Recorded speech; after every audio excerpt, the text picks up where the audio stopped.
السلام عليكم.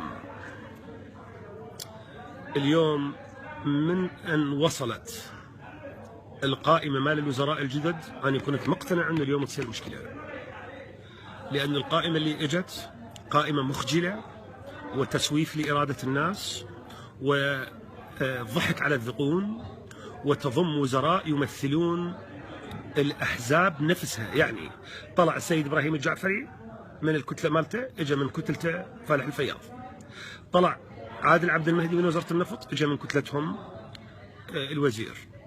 طلع وزير العدل من كتلة الفضيلة، رجع الوزير من كتلة الفضيلة. طلع وزير التعليم حسين الشهرستاني، هو جاب الوزير اللي يريده.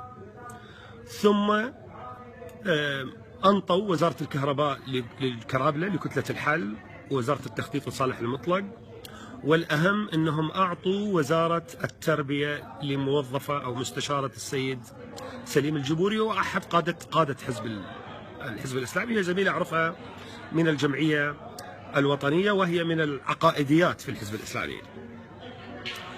طبعا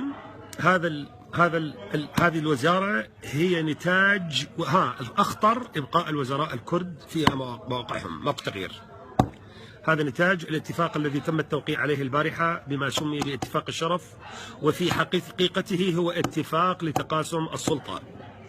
في حقيقته اتفاق لتقاسم السلطة، وإبقاء الأحزاب السياسية هي المهيمنة وهي المسيطرة وهي